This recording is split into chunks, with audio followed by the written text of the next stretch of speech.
Quando a gente olha por satélite, o deserto do Saara tem umas formas estranhas. Tipo essas manchas pretas. E mais estranho ainda, esses círculos perfeitos. Mas quando a gente dá zoom, dá pra ver que as manchas são formações rochosas vulcânicas que se formaram há milhares de anos. E os círculos são áreas de agricultura, que foram criadas há menos de 30 anos. Mas aí, em setembro de 2024, apareceu uma coisa que não dava pra entender o que era. Manchas verdes apareceram praticamente da noite pro dia.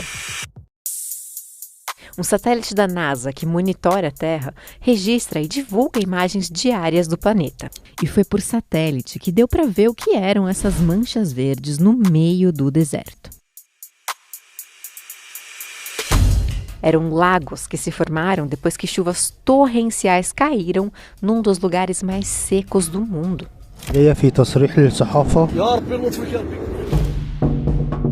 Aí eu entrei no site da NASA para ver o que eles divulgaram entre 2023 e 2024. Queimadas na Amazônia, inundações no Rio Grande do Sul, incêndios na Sibéria, na Califórnia, incêndio no Chile, no México, geleiras desaparecendo na Suíça, dilúvio em Dubai, reserva de água na Espanha seca, o furacão Milton, ondas de calor em Paris.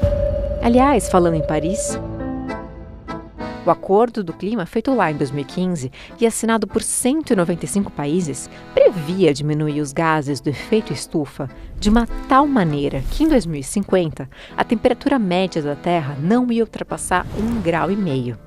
Caso contrário... Pode falar no Quinto dos Infernos? Vamos parar em São José. Não São José, onde fica uma das sedes da NASA nos Estados Unidos, mas em São José dos Campos, no Brasil, onde fica o INPE e outros institutos de pesquisa. E é ali que moram alguns dos maiores cientistas do clima do país.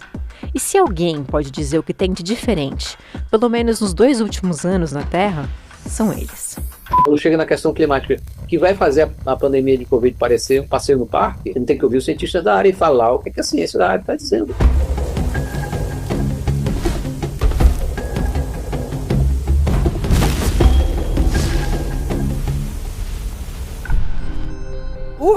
Se você olhar, a cobertura é só sobre desgraça, não é sobre necessidade de mudança. E isso não acontece à toa. Fazer os links corretos e ter uma visão mais abrangente não é uma questão trivial. Minha participação pode ser remota? Incomoda. Eu entrar no avião hoje incomoda. O professor Alexandre, da Universidade Estadual do Ceará, era o único entrevistado que ia precisar pegar um avião para dar entrevista nos nossos estúdios aqui em São Paulo. Mas essa viagem de avião ia emitir mais ou menos 57 mil quilos de gás carbônico. Você precisa tratar os combustíveis fósseis como armas de destruição em massa, porque é exatamente o que eles são.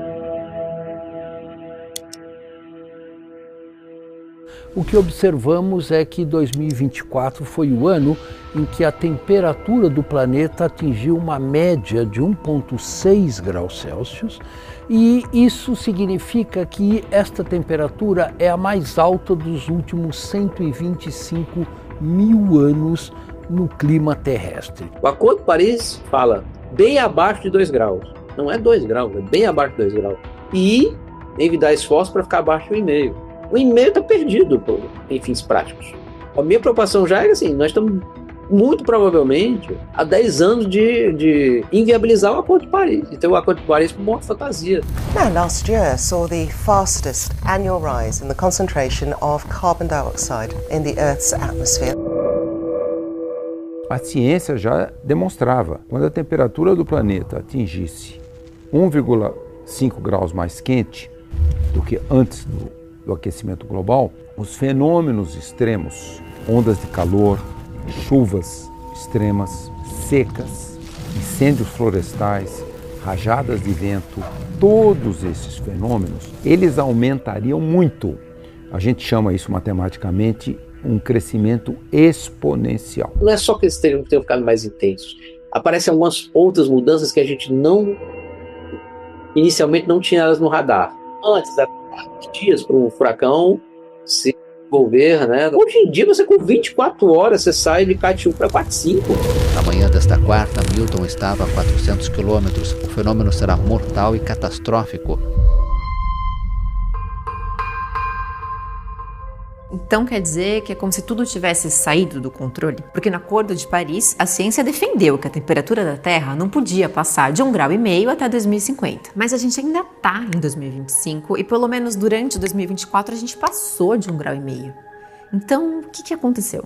Tem um esforço enorme para tirar acordos que não são obedecidos. O Trump assumiu sair do Acordo de Paris, mas que país vai cumprir a meta? Muito provavelmente nem Brasil.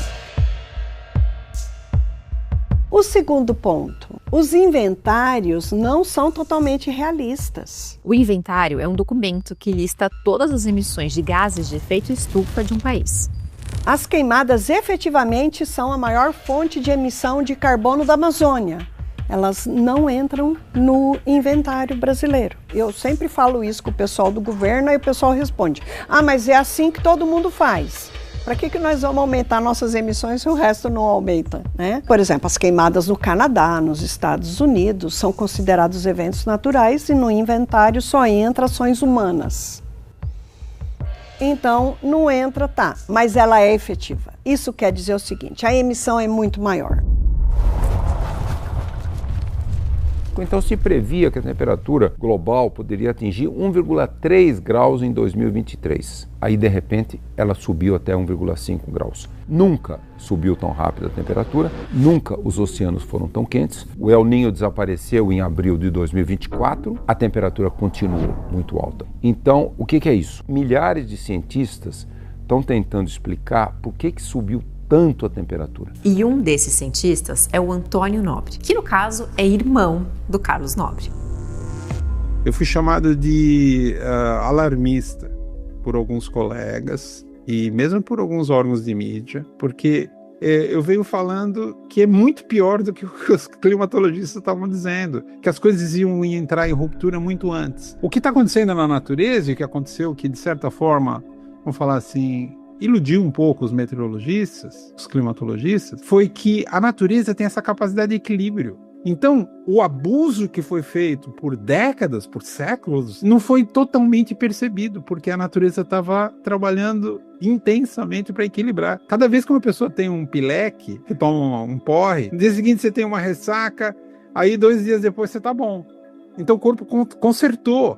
Só que lá no seu fígado tem uma cicatriz. Essa cicatriz, se você vai continuamente tendo pileques, um dia cobre o fígado inteiro e chama cirrose. Ou você pega um transplante de fígado, ou é uma cruz de madeira no cemitério. Então os modelos previam que as coisas iam acontecer num tempo prolongado, estendido, 2070, 2100.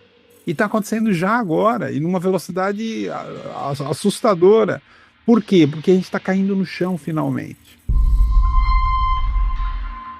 O professor Antônio é muitas vezes considerado alarmista, mas tem uma chance de, na verdade, ele ser realista. E aqui a gente começa a entender a complexidade das mudanças climáticas. O aumento da temperatura não significa apenas mais calor no mundo todo. O aumento da temperatura significa o início de um efeito dominó, que, falando em linguagem científica, é assim. Existem processos que são disparados aí e que são altamente não lineares e que podem retroalimentar o processo todo. O que é que eu estou falando aí? Falando dos chamados pontos de não retorno. Basicamente, são sistemas da Terra de que toda a vida do planeta depende para existir. Eles são conectados entre si e operam de forma estável há milhares de anos, regulando todo o clima do globo terrestre. É por causa deles e desse funcionamento equilibrado que a vida na Terra existe da forma que a gente conhece. Mas o importante é até qual temperatura eles garantem a nossa existência. Vamos lá, vamos brincar aqui só de aumentar um pouquinho o efeito estufa. Se atingirmos 2 graus, teremos extinguido praticamente todos os recifes de corais, até 25% da biodiversidade oceânica. Isso tem impacto direto na pesca, consequentemente na segurança alimentar de milhões de pessoas, na economia de quem vive de turismo. Com as temperaturas elevadas de 2024, 8 em cada 10 recifes de corais morreram em alagoas. Temos também mudanças na circulação dos oceanos, em particular um tipo de circulação que chama-se circulação termoalina, que redistribui o calor gerado nos trópicos para as regiões mais temperadas. Essa circulação é vital, porque ela regula, entre outras coisas, o padrão da quantidade de chuva e temperatura do mundo todo. E nós estamos observando que essa circulação oceânica está mudando. Aí de repente você aquece só um pouquinho, aumenta só um pouquinho o efeito estufa. Chegando em 2,5 graus, nós vamos derreter a maior parte do solo congelado do norte da Sibéria e do norte do Canadá, norte do Alasca. Isso tem um nome permafrost. Permanentemente congelado o solo. Aí esse solo, que congelou dezenas de milhões de anos atrás, ele tem uma gigantesca quantidade de metano. Metano é um gás muito poderoso de efeito estufa e também gás carbônico. E nós vamos jogar mais de 200 bilhões de toneladas desses gases na atmosfera.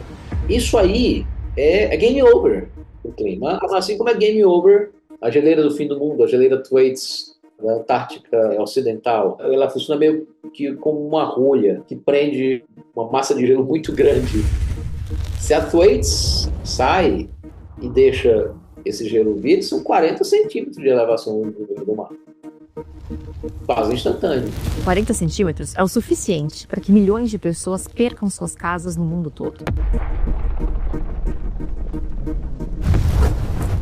Se a temperatura passar de 3 graus, no fundo dos oceanos tem muito metano. A temperatura do Ártico crescer mais de 3 graus, nós vamos liberar uma gigantesca quantidade de metano. De 30 a 100 bilhões de toneladas. E aí vem um gigantesco risco. Se aquecermos a região da floresta amazônica em 4 graus, muitos das enzimas que controlam a fotossíntese da floresta deixam de operar na sua faixa ótima de temperatura. Isso significa que a floresta vai absorver muito menos carbono e, como a floresta continua com seu processo de respiração, a floresta passa a ser uma fonte de carbono para a atmosfera global. Nós vamos jogar na atmosfera da ordem de 200 a 250 bilhões de toneladas de gás carbônico. Isso equivaleria a 6 vezes a quantidade de todos os gases de efeito estufa emitidos em 2024. Se você dispara os pontos de não retorno, né, se os feedbacks todos operam, você amplifica essa coisa rapidamente. E o sistema climático vai para outra rota. E aí, qual seria essa outra rota? Então, se a gente ultrapassar esses pontos de não retorno, nós vamos jogar 400 a 500 bilhões de toneladas de gases de efeito estufa na atmosfera. Não tem mais jeito de baixar a temperatura para 1,5 graus. Se isso acontecer, nós podemos chegar em 2150 com 8 a 10 graus mais quente do planeta. Isso é um suicídio ecológico, a gente chama ecocídio. Por quê? Se essa temperatura chegar nesse nível, nós teremos criado a 6ª extinção de espécies. A última começou 66 milhões de anos atrás, quando um super asteroide muito grande caiu ali no Golfo do México. Quase 70% das espécies foram extintas, inclusive os dinossauros, etc. Então, todas as outras 5 extinções de espécies foram fenômenos naturais. Essa seria a primeira extinção de espécies causada por uma espécie, nós, Homo sapiens. A gente está isso aqui de ultrapassar os pontos de não retorno. Apostas. Vai ficar no que está hoje? Nós vamos segurar e vamos diminuir ou vai aumentar? A grande dúvida, se a temperatura não baixar, se nós continuarmos com a meta da COP, do Acordo de Paris, nós vamos atingir 2,5 graus ou mais em 2050. Nós estamos indo por uma trajetória de aumento médio da temperatura de 3,1 graus Celsius, o que significa que em áreas continentais como o Brasil, isso leva a um aumento de temperatura da ordem de 4 graus a 4,5 graus. Grande parte do planeta se torna inabitável. Rio de Janeiro, se a temperatura chegar a 3, 4 graus no final do século, uns 300 dias por ano, várias horas por dia, é inabitável. Idosas, idosos, bebês, pessoas doentes, elas só resistem ali na faixa de meia hora se não conseguem perder calor. Adultos saudáveis, 2 horas. Então, o planeta começa a ficar inabitável. Toda a região equatorial, nível do mar, inabitável. Só será habitável o topo das montanhas aí, o topo dos Andes, dos Alpes, do Himalaia. Então quer dizer que em poucos anos a gente vai viver o fim do mundo? Olha, é importante a gente perceber que isso não significa o fim da humanidade.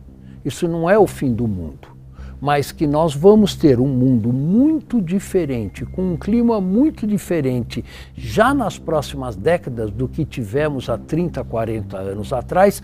Isso a ciência não tem qualquer dúvida. O problema é que bilhões de pessoas não vão conseguir fazer essa transição e isto vai, sem dúvida nenhuma, ter um impacto enorme sobre a humanidade. É um discurso que parece assim mais assustador, né? Meio mórbido, inclusive.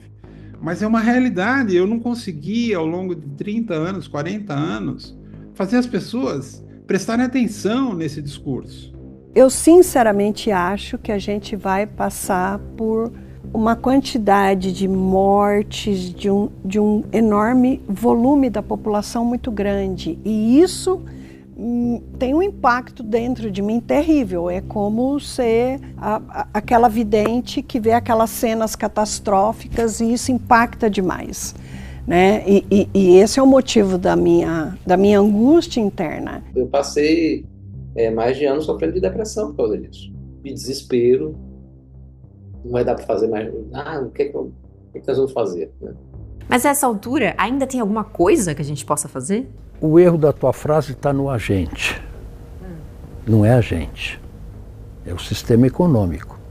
Não é uma questão individual ou de uma pessoa. Nós chegamos no nível de uma crise tão aguda que, infelizmente, individualmente, tem muito pouca coisa que cada um pode fazer. Por exemplo, eu posso ir trabalhar de bicicleta todo santo dia, vai ser bom para a minha saúde, com certeza, eu vou diminuir a minha pegada de carbono, só que se os outros 8 milhões de automóveis continuar saindo na rua em São Paulo, o meu esforço vai ser totalmente em vão. O que trouxe a evolução da economia do nosso planeta até aqui, este sistema socioeconômico é que se mostrou totalmente insustentável. Basta dizer que a riqueza das 16 pessoas mais ricas do planeta, eles têm o mesmo recurso do que 4 bilhões de pessoas no nosso planeta.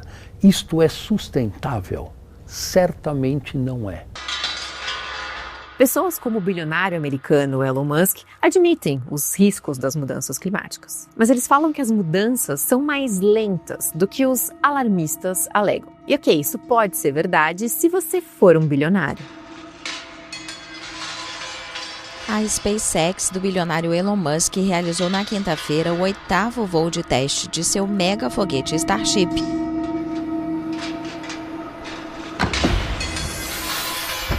É isso. Elon Musk quer ir para Marte. Os ricos ou constroem bunkers ou vão mudar em condomínios fechados, se protegendo da população pobre, com muros extremamente elevados, etc. e tal. Enquanto a pessoa que trabalha na minha casa mora na beira de um rio, sem esgoto, sem nada. A casa dela pode ser inundada a qualquer momento. E é isso que a gente está suportando atualmente, mas está chegando no limite. O cenário que ele precisa construir é aquele que me dê 95% de chance de ficar abaixo de 1,5. Sabe qual é o problema? É que já era. Não tem nada que se possa fazer para chegar nesse nível de segurança. Já foi passado. Talvez já bastante, inclusive. A não ser que a gente desligasse tudo. Tudo. Parasse todos os aviões, imediatamente tudo. Desliga todas as termoelétricas, acabou. Fora isso, sim, não tem. Quanto tempo a gente tem? Eu falei, olha, o avião já partiu lá faz muitos anos, a gente não tem mais tempo, acabou o tempo. O que nós estamos agora é diante de um sistema já, temos que nos preocupar onde que a gente vai enterrar esse planeta. Com todas as soluções aqui na mão, se você não consegue chegar lá, o Trump acabou de ser reeleito nos Estados Unidos. We will drill, baby, drill. O Trump prometeu aumentar a exploração de petróleo. Empresas gigantes do mundo todo voltaram atrás sobre reduzir as emissões até 2030, como tinha sido combinado no Acordo de Paris. Também as grandes empresas de tecnologia. Afinal, a corrida pela superinteligência artificial emite muito carbono. Não há maneira de você enfrentar uma crise sem angústia. O motor de saída da crise é a ansiedade e angústia. A grande questão é o que é que nós vamos fazer para sair dessa crise de ansiedade, para lidar com essa urgência de mudança e como que a gente vai lutar contra os grandes conglomerados, as grandes indústrias de petróleo que fazem lobby nessas COPs para que nada aconteça. Isso pode parecer impossível, mas pode ser exatamente o que a humanidade precisa. Afinal, como a gente está diante de um ponto que não tem retorno, não resta muita alternativa se a gente quiser sobreviver. E apesar de pequena, ainda há uma chance para que os efeitos das mudanças no clima sejam menos devastadores se a gente agir rápido. Tem uma notícia muito boa que vem vindo aí, que vai ser o próximo artigo que a gente vai publicar. O trabalho da Luciana é monitorar emissão e absorção de carbono da Amazônia. E aí, nos dados dos últimos anos, a gente viu tanto das medidas como depois de calcular as emissões, que a Amazônia foi praticamente neutra. E na hora que você tira as emissões de queimada, a Amazônia foi um enorme absorvedor de carbono. E isso nos enche de esperança, porque isso quer dizer o seguinte: se é a ação humana que transformou a Amazônia numa fonte de carbono, basta parar. Basta parar e a Amazônia volta a ser um enorme absorvedor de carbono na atmosfera. Nós estamos, cientistas brasileiros, concluindo agora em fevereiro, março, um estudo mostrando que o Brasil pode zerar suas emissões até 2040, não precisa ser 2050. Com isso, se todos os países zerarem as emissões em 2040, mesmo que a gente tenha atingido 1,5 graus agora, se a gente zerar até 2040, a temperatura não passará de 2 graus. Ela vai subir, pode atingir 1,7, 1,8 graus, se zerarmos as emissões até 2040. Esse passa a ser um gigantesco desafio. Tenho certeza que a COP30 passa a ser a mais importante das 30 COPs, que todos os países, infelizmente com os Estados Unidos fora, terá que se comprometer a acelerar muito a redução e zerar as emissões muito antes de 2050. Os próximos anos vão ser quentes e decisivos. Enquanto a COP do Brasil não começa, se você puder pintar o telhado da sua casa de branco, vai absorver menos calor. E plantar mais árvores no seu bairro vai também ajudar a resfriar as coisas por aí. Eu não me considero uma pessoa esperançosa, mas eu tampouco sou uma pessoa decotista. Isso, na verdade, é outra coisa também. Tem uma voz interior aqui que, na hora que você cair no decotismo, na hora que você desistir, Alexandre, você vai estar se juntando, em termos práticos, aquele povo que tu mais odeia, que são os negacionistas. Os negacionistas não fazem nada porque eles dizem que não existe um problema, então não há nada o que fazer. Se eu for para não há nada mais que se possa fazer, na prática eu vou estar igual. E não. Essa companhia eu recuso.